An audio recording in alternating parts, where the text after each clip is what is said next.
I'm Troy Kirby with My Edmonds News, with a quick look at the 2021 Washington State Legislative Session.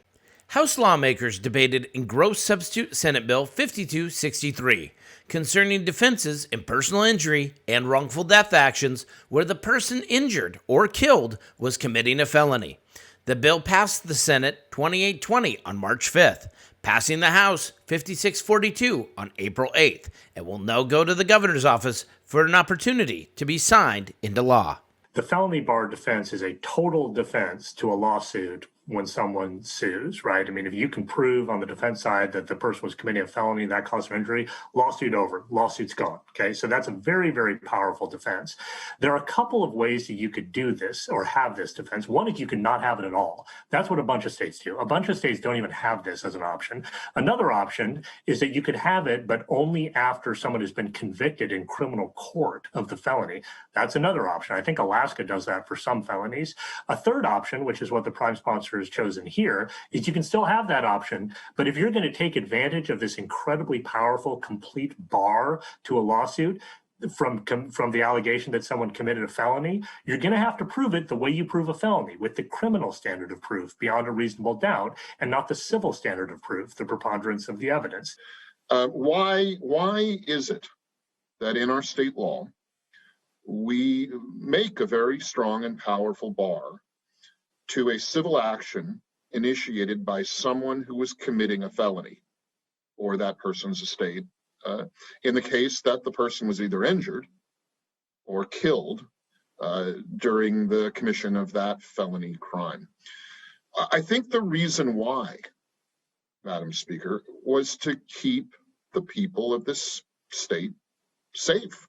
It was to improve public safety by making the argument that, well, I was committing a felony, but the other fella acted badly too, so I'm going to sue for some money, a very difficult claim to make in civil court. Committing a felony does not justify taking someone's life. The families that have been fighting for this bill are people who I've known for many years.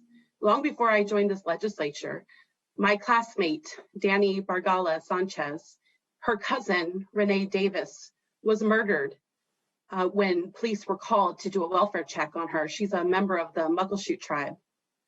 Charlena Lyles, my coworker, Katrina Johnson's cousin, who also was murdered pregnant in her home by law enforcement. They were also responding to her mental health crisis.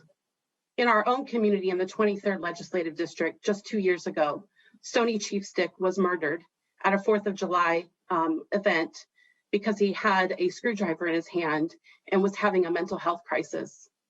Now we have one more piece of legislation that says law enforcement officer, if you can't prove beyond a reasonable doubt, we're going to sue you. We're going to send you into this situation that no one else is willing to go into to protect society. But if you don't do it right the way we think you should, we're going to sue you. We'll take your car, we'll take your house, we'll take your bank account, we'll bankrupt you. Because we sent you in to do a job to protect us and you didn't do it the way we wanted you to. Thank you for watching the Daily Legislative Report by My Edmonds News, covering the 2021 legislative session.